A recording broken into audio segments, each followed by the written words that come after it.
Assalamualaikum warahmatullahi wabarakatuh. Perkenalkan, nama saya Mela Faizatul Maulidiah, NIM 196400119. Di sini saya akan menerangkan tugas saya yang berjudul menghitung intensitas cahaya dari celah sempit menggunakan metode scan.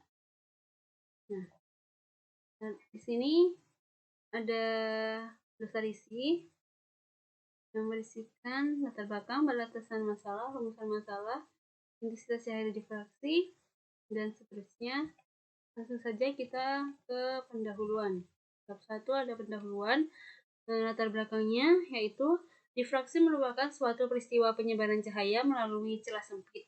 Celah sempit yang dimaksud dapat diartikan sebagai suatu penghalang dengan lebar harus lebih kecil dari panjang gelombang.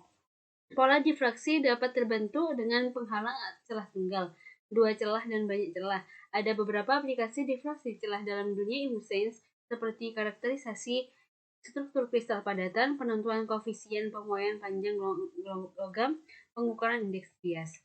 Pada peristiwa difraksi ada beberapa parameter fisik yang dapat ditinjau, salah satunya adalah menganalisis distribusi intensitas cahaya hasil difraksi, yaitu dengan meninjau intensitas pada terang pusat. Untuk menganalisis distribusi intensitas cahaya, ini dapat dilakukan dengan menganalisis persamaan intensitas cahaya tersebut. Nah, jika ingin menganalisis jarak antara terang pusat ke suatu titik di mana intensitasnya tinggal setengah atau seperempat, dan seterusnya, dilakukan dengan cara mencari akar-akar persamaan distribusi intensitasnya. Namun, persamaan distribusi intensitas cahaya hasil difraksi merupakan persamaan non-linier, sehingga untuk menentukan akar-akar persamaan tersebut membutuhkan proses yang sangat rumit dan waktu sangat lama apabila dilakukan menggunakan metode analitik, sehingga tidak efektif dan efisien. Untuk itu, diperlukannya metode alternatif untuk menganalisis masalah di atas yang memiliki kelebihan proses perhitungan lebih cepat dari metode analitik, di mana metode tersebut berupa metode numerik yang dioperasikan dengan bantuan komputer. Adapun proses menganalisis masalah-masalah fisik dengan metode numerik dan bantuan komputer seperti ini bisa disebut dengan fisika komputasi. Nah, penelitian ini dilakukan dengan tujuan menerapkan metode scan untuk memperoleh solusi jarak antara dua titik intensitas dalam fenomena difraksi celah tunggal, menentukan jarak antara dua intensitas pada pita terang, memperoleh grafik distribusi intensitas cahaya terhadap jarak pada kasus difraksi cahaya Fraunhofer celah tunggal, serta membandingkan konvergen metode scan. Nah, ada batasan masalah. Di sini penulis membatasi masalah tugas akhir ini pada pendekatan intensitas cahaya celah sempit dengan menggunakan metode scan. Kemudian ada rumusan masalah pada tugas ini, yaitu yang pertama ada apa yang dimaksud dengan intensitas cahaya, yang kedua keunggulan dan kelemahan metode scan. Kemudian landasan teori. Nah, di sini tadi yang disebutkan ada beberapa yang sudah dijelaskan terkait difraksi. Ada juga ini difraksi Fraunhofer celah tunggal. Difraksi Fraunhofer merupakan difraksi cahaya di mana jarak sumber celah dan celah layar jauh lebih besar dari lebar celah. Prinsip Huygens-Fresnel, setiap titik dari muka-muka gelombang yang tidak terganggu pada satu tertentu bertindak sebagai sumber muka-muka gelombang persis kedua frekuensinya sama dengan sumber primer. Amplitude metode medan optik, listrik atau magnet di suatu titik merupakan superposisi dari muka-muka gelombang sferis tadi. Jika gelombang satu lebih besar dibandingkan dengan lebar celah D, maka gelombang akan disebar keluar dengan sudut yang cukup besar. Difraksi celah tunggal. Nah, jika sudut Q bertambah, maka D sama dengan KD sin Q bertambah dan akan mencapai minimum sampai 0 pada ND per 2 sama dengan P. Jika lebar celah D lebih besar dari 1, maka hanya ada satu nilai maksimum, M sama dengan 0 atau orde ke 0. Difraksi Fraunhofer. Difraksi Fraunhofer merupakan difraksi cahaya di mana jarak sumber celah dan celah layar jauh lebih besar dari lebar celah. Distribusi intensitas cahaya difraksi Fraunhofer telah celah tunggal oleh sebuah celah persegi memenuhi persamaan yang ini persamaannya. Kemudian difraksi di mana gelombang datang dan keluar dari celah tetap planar atau linear. Lanjut ke berkas sinar dengan panjang gelombang yang dilewatkan pada sebuah celah sempit dengan lebar A akan mengalami difraksi. Warna difraksi ini dapat dilihat pada layar atau diukur dengan sensor cahaya. Jika jarak antar celah dengan layar jauh lebih besar daripada lebar celah, maka berkas yang sampai di layar dapat dianggap paralel. Pada difraksi celah tunggal pola gelap, intensitas minimum akan terjadi jika perbedaan panjang intensitas berkas A sin theta antara berkas paling atas dan berkas paling bawah sebesar 1 lambda, 2 lambda, 3 lambda, dan seterusnya. Dengan demikian, pola gelap pada difraksi yang terjadi celah tunggal dapat dinyatakan oleh gambar seperti ini. Kemudian, di sini ada metode sekan. Nah, metode sekan, apa sih metode sekan? Yaitu metode pengembangan dari metode Newton-Raphson. Jika metode Newton-Raphson digunakan pada persamaan 6.2 yang memiliki komponen turunan fungsi fx yang terlebih dahulu harus dicari nilainya sebelum masuk ke persamaan perkiraan akar metode Newton-Raphson, sedangkan terdapat fungsi-fungsi tertentu yang mungkin turunannya sangat sukar untuk dievaluasi. Untuk itu ada metode sekan di mana bentuk fungsi turunan persamaan akan diuraikan sehingga proses pencarian akar persamaan akan semakin lebih mudah dan simpel. Nah, ini ada persamaan fungsi turunan fx dapat diuraikan menjadi persamaan berikut. Nah, ini persamaannya. Persamaan metode sekan. Turunannya next.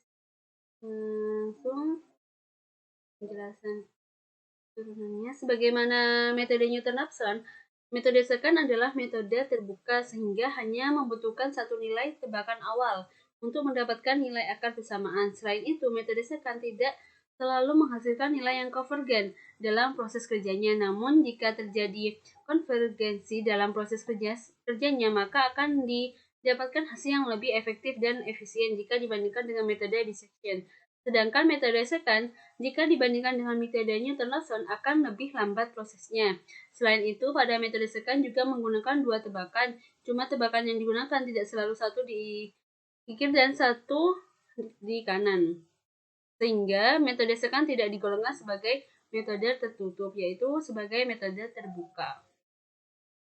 Untuk menarik akar dari persamaan fx sama dengan 0 dengan asumsi fx, f aksen x, f aksen x kontinu dekat 1 akar p. Akar dari persamaan adalah titik potongan garis.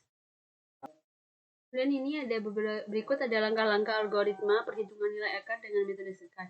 Yang pertama, tentukan tebakan nilai akar awal x dan xi satu pada sekitar akar yang ingin dicari nilainya. Jika ingin lebih memastikan nilai yang tepat, maka bisa digunakan metode grafik. Yang kedua, kemudian tentukan nilai fxi dengan cara memasukkan nilai tebakan awal xi pada fungsi yang ingin dicari nilai akarnya fx. Dan tentukan juga nilai fxi1 dengan cara memasukkan nilai tebakan awal xi1. Hitung nilai akar baru dengan menggunakan persamaan 6.24 sebagai berikut. Ini persamaannya. Kemudian bandingkan perkiraan kesalahan real dengan toleransi kesalahan ES jika kembali ke langkah 2. Selain itu, maka algoritma berhenti. Nah, pembahasannya, suatu celah lebarnya 0,4 mm disinari dengan cahaya dengan panjang gelombang 5900 ampere. Pola difraksi yang terjadi ditangkap layar yang jaraknya 70 cm dari celah. Berapa jarak dari tengah-tengah terang pusat sampai intensitas cahaya tinggal tengahnya? Nah, ini jawabannya. Hasil perhitungan sama akar metode sekan. Metode sekan ini dari MATLAB. Itu saja kita praktekkan. Nah, setelah itu kita run. Nah, ini hasil dari tekan metode. Kemudian kita coba run yang ini. Kita hapus dulu. Langsung kita run. Nah, ini coba kita masukkan angka 1 sesuai tabel yang ada tadi. Kita masukkan. Nah, ini keluarlah hasilnya seperti ini. Hasil dari itu telah divaksin. Nah, ini keluar semua. Nah, ini sudah keluar datanya. Nah, sudah keluar, lalu terakhir penutupan. Nah, kesimpulannya, jadi fenomena permasalahan fisika yang kompleks tidak selalu dapat diselesaikan secara analitik. Ada persamaan atau permasalahan yang memerlukan metode yang lebih cocok untuk menyelesaikannya, yaitu dengan metode numerik. Salah satunya permasalahan intensitas cahaya pada celah sempit. Nah, ini tadi sebelumnya ada yang bisa menggunakan Newton-Raphson atau menggunakan metode Sutton ini. Tapi sepertinya lebih efektif dengan menggunakan metode Newton-Raphson itu. Jadi metode sekan merupakan salah satu metode yang digunakan untuk mencari nilai akar dari persamaan Y sama dengan Fx serupa dengan metode-metode sebelumnya. Selain metode Newton-Raphson yang dibahas pada pembahasan sebelumnya, metode sekan ini juga membutuhkan tebakan dua buah harga awal yang semuanya harus berada di sekitar dominan jawab dari akar A secara intuitif sedemikian rupa sehingga formula tersebut konvergen menuju ke titik jawab.